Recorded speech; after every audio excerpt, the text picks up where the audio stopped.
शोभा की आंखों में खुशी के आंसू थे। फोन पर लगातार बधाइयों का तांता बंधा हुआ था और वह भीगी आंखों से दीवार पर लगी पति की तस्वीर के सामने खड़ी थी। देख लो, तुम्हारे बेटे ने तुम्हारे सपने को किन ऊंचाइयों तक पहुंचा दिया है। आज जब चारों तरफ से बधाइयों के संदेश आ रहे थे तो बेटे के लिए गर्व होने के साथ साथ शोभा का मन इस समाज की दोहरी मानसिकता पर भी हंस रहा था। वाकई यहाँ पर चढ़ते सूरज को सब सलाम करते हैं, डूबते को तो कोई भी नहीं पूछता। आज भी उसके कानों में अपनी देवरानी के शब्द गूंज रहे थे, पता नहीं कैसी माँ है।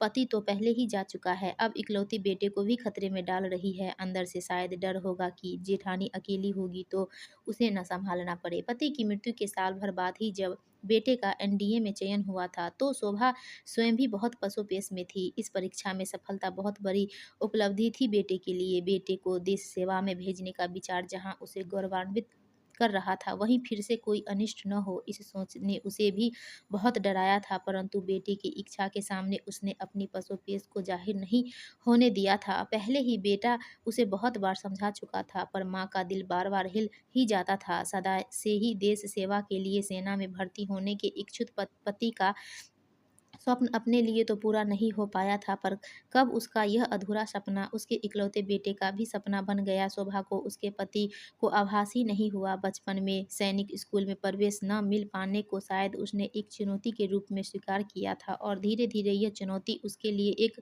जुनून बन गई थी। पिता की मृत्यु के बाद जब उसने एनडीए की परीक्षा देने के लिए अपनी माँ से अनुमति मांगी थी तो शोभा बहुत घबराई थी। पति को खोने का जख्म अभी ताज़ा था, कुछ और गलत ना हो जाए, यह विचार उसे बेटे को अनुमति देने से रोक रहा था। एक क्षण के लिए शोभा को भी यही लगा था कि कहीं ऐसा तो नहीं कि पिता की अधूरी इच्छा को पूर्ण करने की जिम्मेदारी अपने कंधे पर लेना चाहता है। परंतु बेटे के उत्तर ने उसके मन मन से यह बोझ उतार दिया था। लेकिन फिर भी इकलौते पुत्र को स्वयं से दूर भेजने का विचार उसे डरा रहा था। लेकिन यहाँ भी 18 वर्ष के उस रोहित ने अपनी माँ को समझा दिया था, अगर सभी ऐसा समझने लगेंगे तो फिर कौन जाएगा सीमा पर रक्षा के लिए। देश सेवा का अवसर हर एक को नहीं मिलता। भाग्यशाली होते हैं वे लोग जो इस योग्य समझे जाते हैं। और अनहोनी तो कभी भी कहीं भी किसी के साथ हो सकती है। क्या अनहोनी के डर से हम सड़कों पर चलना बंद कर देते हैं? नहीं ना। तो फिर सेना में भर्ती होना अपवाद कैसे हो गया?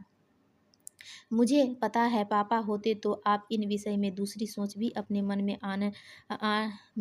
न आने देती। लेकिन अब स्थिति अलग है। फिर भी इस स्थिति से निपटना हम दोनों को ही है। बेटे की समझदारी भरी बातें सुनकर शोभा अपने मन से डर को भगाने में कामयाब हुई थी और हृदय तल से बेटे को आशीष दिया था। और उसी आशीष का परिणाम था कि प्रथम प्रयास में ही बेटे का चयन भी हो गया था। उस वक्त भी बधाइयों की कड़ी लगी थी, लेकिन उसके साथ-साथ बहुत से दबे-दबे स्वर भी सुनाई पड़े थे उन लोगों के जिनके बच्चे असफल हुए थे। दोस्तों, आपको ये कहानी अच्छी लगी तो प्लीज़ वीडियो को लाइक कीजिए और चैनल को सब्सक्राइब